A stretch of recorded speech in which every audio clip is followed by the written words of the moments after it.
From News Center 11, this is On the Record. Hello, I'm John Johnson. Welcome to On the Record. Glad to have you with us on this day. We're pleased to have with us Ginger Grissom. She is Executive Director of the Wesley House here in Meridian. Been a while since you've been on this show. We're glad to have you back. I'm happy to be here. Well, let's talk a little bit about where you are right now. It's been a tough year. There's been some things that's going on, and so we'd like to talk a little bit about where the Wesley House is right now.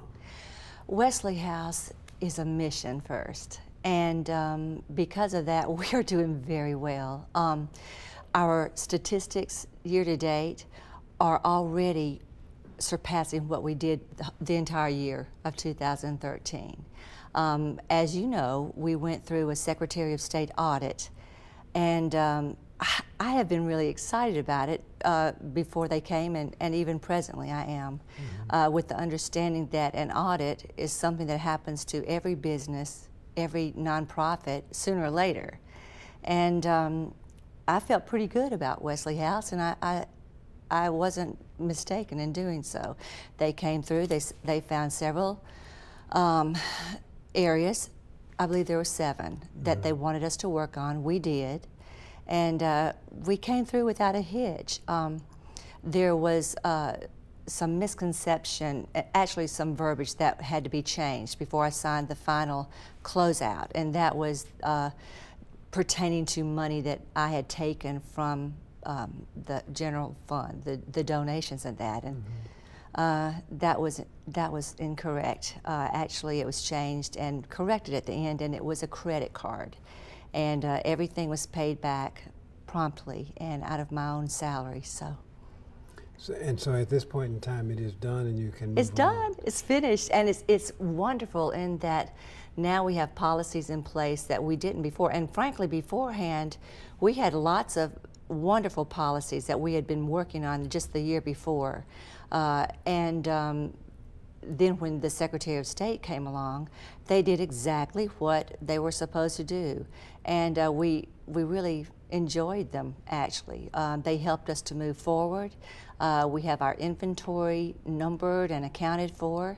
Our books, there was a question at one time about the checks that were written and that there was not a memo written, but that was because of the confidentiality aspect of our bookkeeping and that, but we have rectified that now, and everything is wonderful, and as a result of that, we're a better organization than we have been ever in the past, and that's only wonderful. And coming up next week, we're going to have a press conference, and you're invited, as we are going to be accredited with the Better Business Bureau. That's exciting. How important is that to you? Well, any kind of accreditation for a nonprofit, for a mission, is excellent, because the community that we serve needs to have an understanding that they can donate and that those funds will go directly to help those who are in need. And they should be accountable to that. They should know about the report from the Secretary of State. They should know about the Better Business Bureau and our accreditation. There are only 60 businesses in the whole state of Mississippi. That's in the whole state. I think we have that many nonprofits just right here in town. But we are one of those. And there's only one other agency in Meridian that is accredited and was accredited, I believe it was back in like 2010 or so. But so we're really excited to be a part of that, and we would not have been able to go through that process in such a timely manner had it not been for the Secretary of State and for them helping us to pull all of our, cross all of our T's and dot all of our I's. How important was it to change some of the things that you were doing so that the process would be right? Well, it's a matter of being effective and efficient, because we're all working toward the same goal, I think, in our town. We are a poverty state, right there at the top. That means several things. We have low-income families here. We have a lot of isolation because we are a rural state, and our crime is up, and confidentiality goes out the window when that happens. And what do you mean by that? I mean that everybody knows everybody's business, and if they don't know it, they will speak that they know it. And that's just good old human folks, you know. But it really is a hurtful thing, and I know at the time of the Secretary of State audit, not investigation, audit, that was a really hard time for me on a personal level. How did that affect the organization and the community? Because you've served this community for many years. 110, actually. You're probably the oldest organization in the area. Yeah. Understand, I wasn't there the whole 110 years. Understand. Okay, just so letting you know that. how did that affect in terms of relationships? The Secretary of State? Well, no, just in terms of what you had to do in going back to the community and asking for things that you know is absolutely correct to do in taking care of the community. Well, it's hard to be recognized in a small town. And I just, in that I was going through a 4-year divorce, I just wanted to crawl into a hole. In dealing with problems, crisis comes along, I just like to go ahead, let's go straight to the person that has a question and get it done. But at that time, I could not do that because I was bound because of litigation, ongoing litigation. So I couldn't do that, and it was crippling for me, and it was very hard for my board and for my staff, who are wonderful people, by the way. I'm just the executive director, but they are amazing, and I listen to them, and I'm their thermometer, and I can tell you that it was really, really hard on them. I grew up in ministry. I watched my mom go through witch hunts before, and that was one reason I didn't want Wesley House as far as my occupation. But when you pray about things and you're called to an organization, that gets you through it. However, the people that love you, that I work with, they had a really difficult time, and my heart broke for them and for the people that we were trying to serve, that were being hurt because of the gossip and stuff that was going around. And there's always going to be gossip. Right. You know, I tell you, you tell somebody else, and you're going to embellish it for the good or for the bad. But at the end of all of it, I've been in the scripture a lot. That's God has been my friend and brother throughout this whole thing, because frankly it was hard to trust anybody.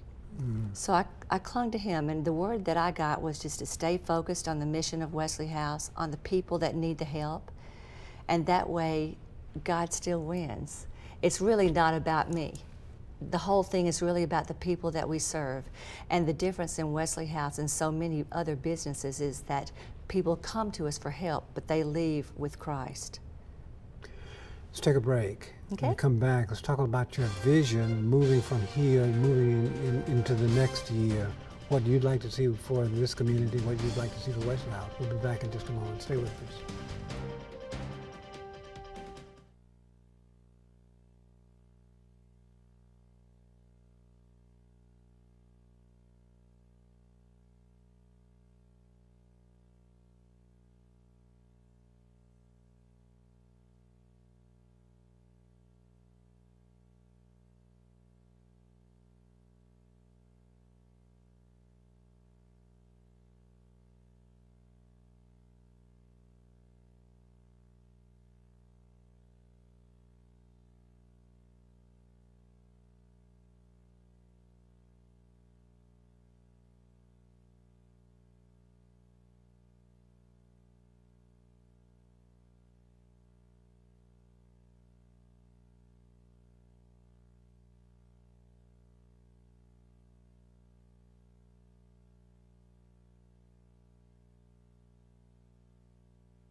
We are talking with the Executive Director of the Wesley House in Meridian, Ginger Grissom, and glad to have her with us. And Ms. Grissom, let's talk a little bit about the times. You have a vision for the Wesley House, you always have.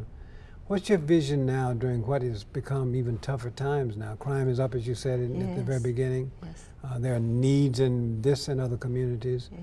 What's your vision for this?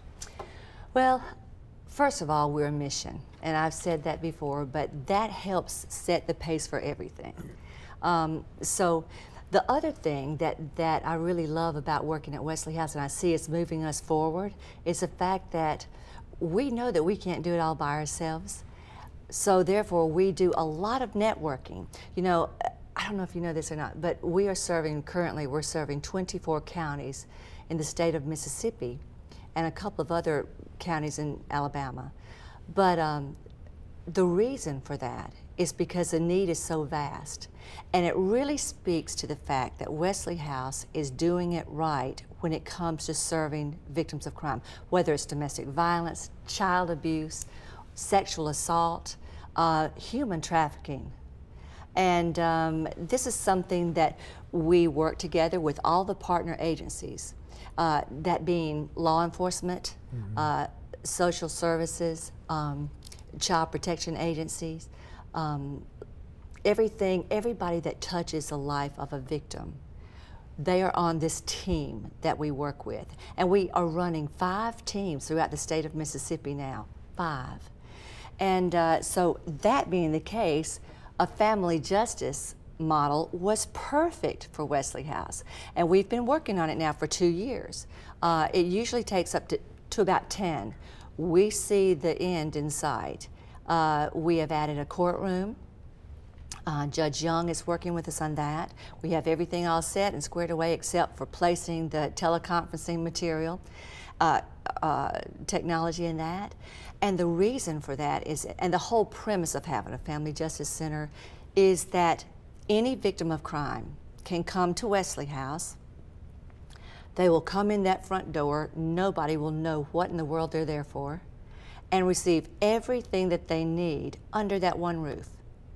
I just received a call from a teacher just before I came here. You saw me answer an email. And we had done a presentation for one of the school districts here. And she was asking me about how does she treat a child that has been abused? Does she ask questions?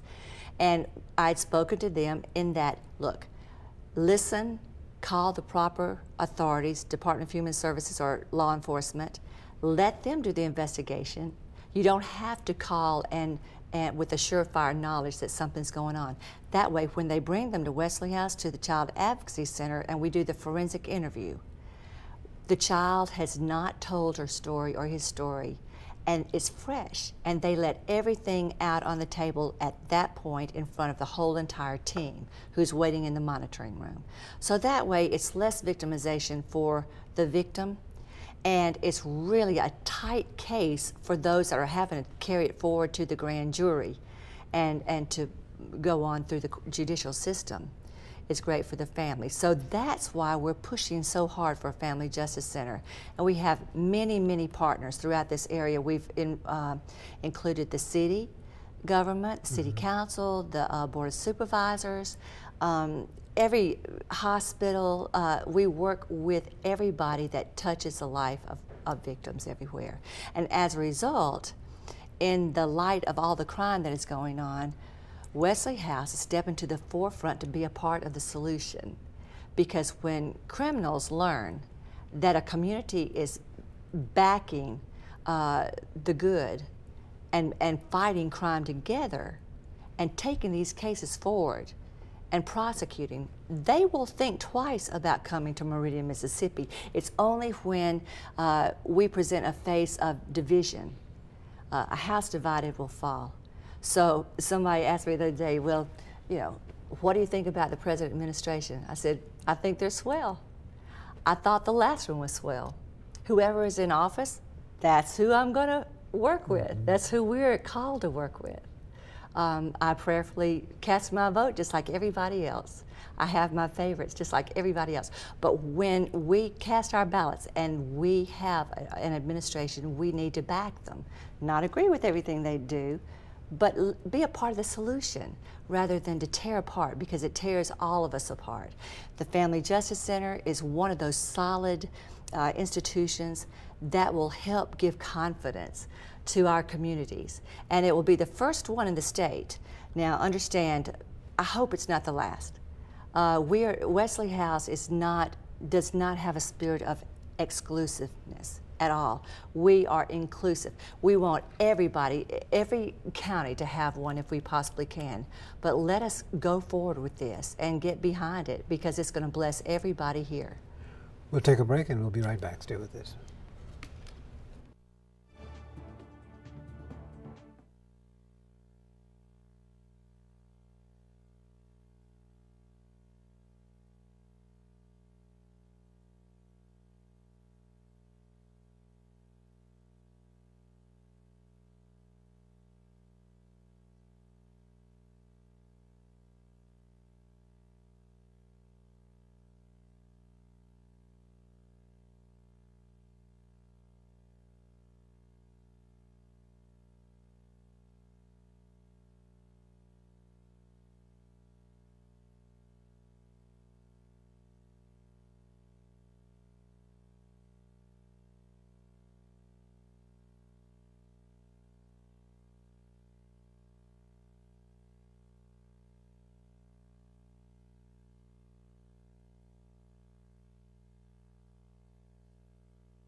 Welcome back to On the Record.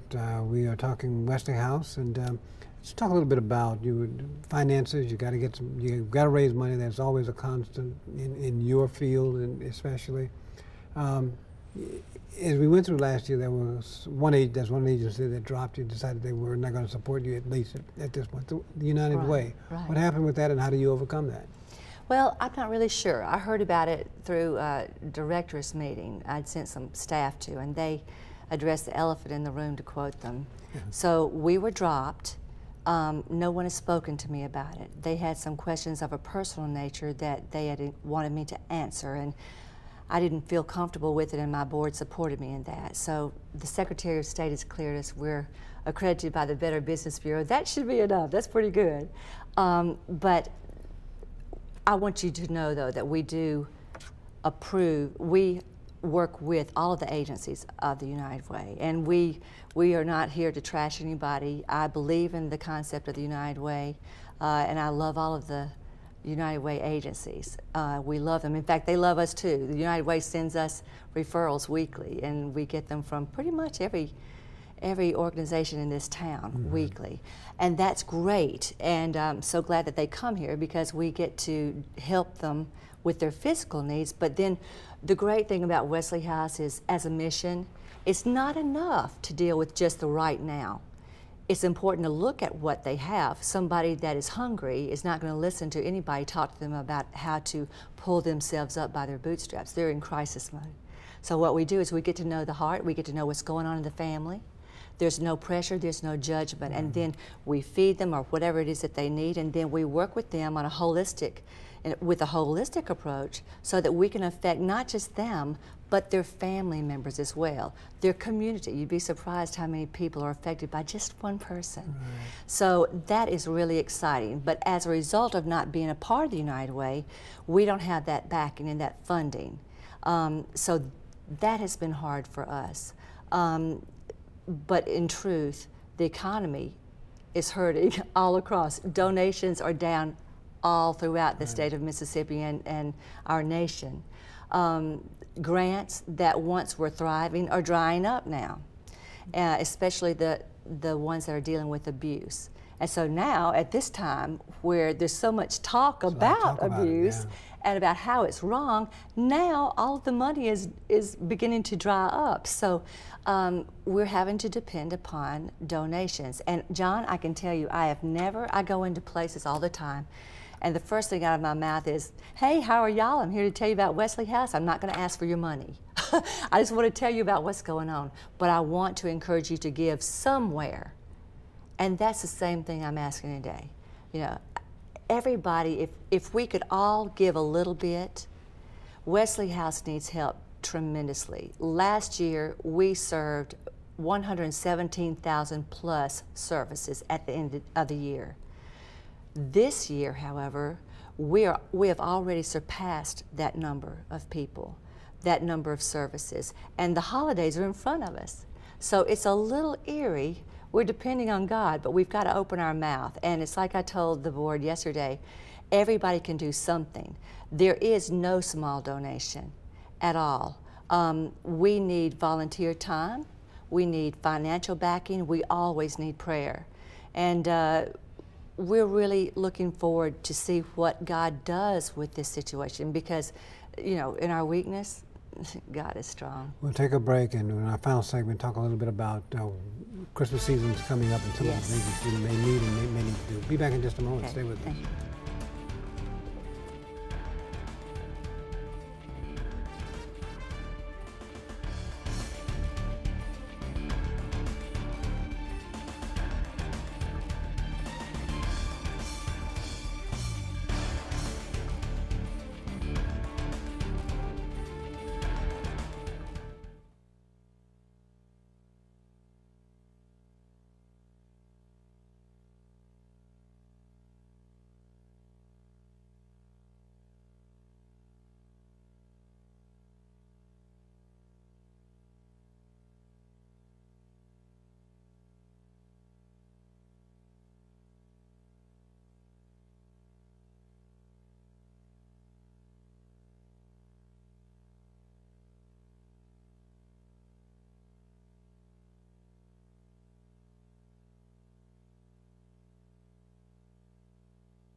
Welcome back to On the Record. You've got lots of things going on in terms of this upcoming season. It's the Christmas holiday season.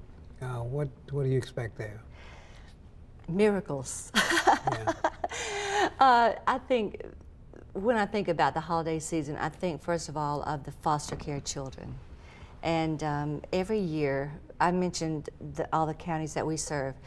Foster care children are those that are taken from their homes to keep them safe, either for neglect or abuse or whatever. And oftentimes they're not even placed with their siblings. The social workers try really hard to take care that they are, but it's impossible in some cases. So we work with 600 foster care children and adopting them out into the community, not physically, but people adopt a number of a child and then they go with their family, hopefully, children, to go and shop for Christmas presents for this particular child. And we have 600 of them. They do provide us with a wish list, and it's just a lot of fun, but it's really nerve-wracking for us at Wesley House because 600 children, that's a lot of children for someone to, for the community to step forward, but they've never let us down in the past, and they always pull through, so that. And then we also have, oh golly, all of the folks that are just needy, just plain out needy.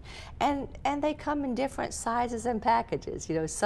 Some drive nice cars, some don't have anything and have to, fight for their next meal. But poverty is rampant in our state.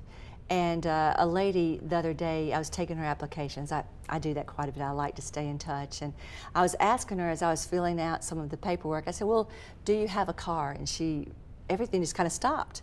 I said, hold on. I said, I don't care if you have a car. You can make 6 figures if you need help. I just want to know what your situation is so that we can best know how to help you. And that's a situation. So we need to be careful not to judge people by the way that they appear on the outside. I can speak for that personally. I'm sure you can too. If you've lived past, age 10, you probably all can do that. But there's a lot of need, and we have thousands of people that need, and hundreds of families that need help from this community this year. Food is like diamonds in this area. And it cracks me up because the general consensus is, well, we've got this program going on in Meridian and this one, and it's all good. And I support every one of them with my prayers. But I've got to tell you that there are hungry people that are going to bed every night trying to decide whether or not tomorrow they will be able to buy medicine or food or pay the rent or gasoline. And somebody's got to take care of them. Somebody's got to take care of it. You, every family, every board, every executive director always will look and critique. Anything you would have done differently, I think, over the last year? No, but no, the reason no is because I would not give anything for the growth that I have gone through as far as my walk with Christ.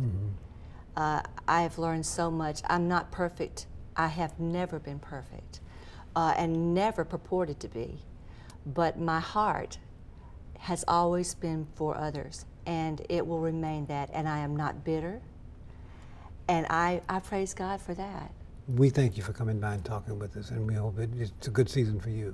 Thank you. All right. Thank you so much, John. Thank you very much. Thank you for joining us. We'll see you again next week. Have a great week.